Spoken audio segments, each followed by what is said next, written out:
Hello बच्चों, let's read the question. The question says, why does the first ionization enthalpy increases as we go from left to right across a given period of the periodic table? ठीक है, तो ये है हमारा question.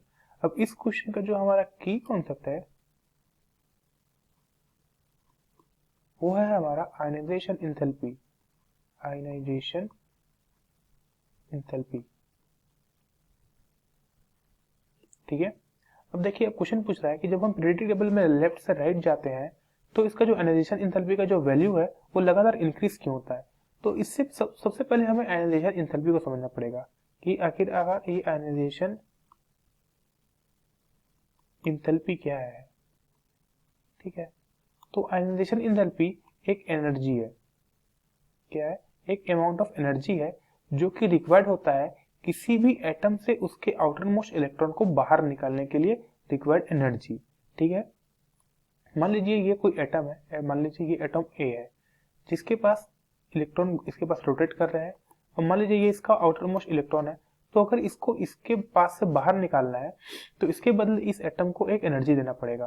तो ये जो एनर्जी रिक्वायर्ड होता है इस इलेक्ट्रॉन को बाहर निकालने के लिए वही होता है आयनाइजेशन एंथैल्पी. ठीक है, इसको यहाँ पे हम आयनाइजेशन एंथैल्पी बोलेंगे.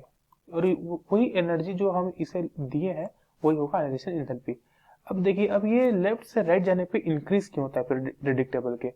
तो देखिए, किसी भी जो हमारा पीरियोडिक टेबल है उसके जो सबसे लेफ्ट साइड में जो हमारा फर्स्ट एटम आता है वो आता है हाइड्रोजन.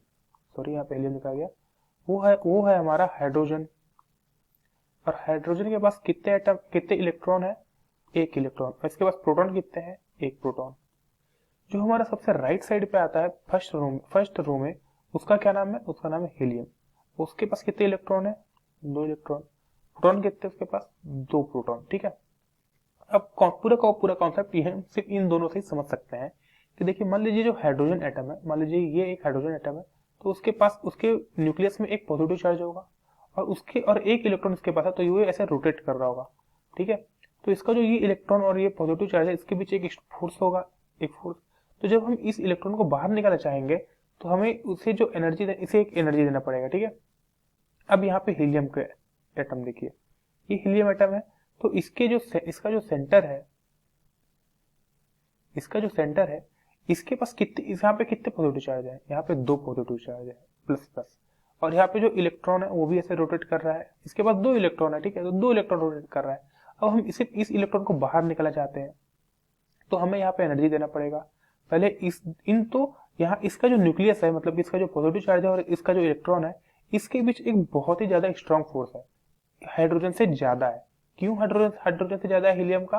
क्योंकि इसका जो न्यूक्लियस है यहाँ पे दो पॉजिटिव चार्ज है, तो ये हर एक इलेक्ट्रॉन मतलब 2+ पावर से उसके पास अट्रैक्टिव पावर है. ये इन दोनों के बीच जो बॉन्ड है वो दो पॉजिटिव चार्ज और एक इलेक्ट्रॉन के बीच का है. पर इसके पास जो अट्रैक्टिव फोर्स है वो सिर्फ एक प्रोटॉन के कारण है.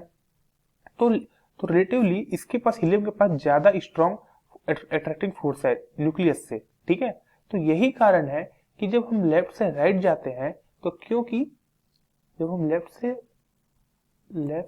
टू राइट, ठीक है, जब हम लेफ्ट से राइट जाते हैं तो जो हमारा न्यूक्लियर चार्ज है,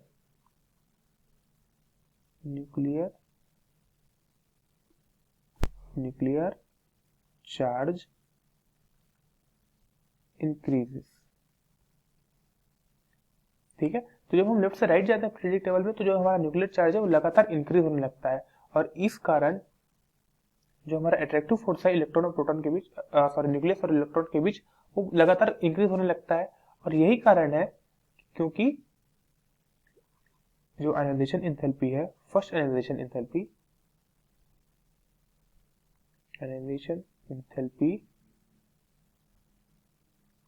इंक्रीजेस.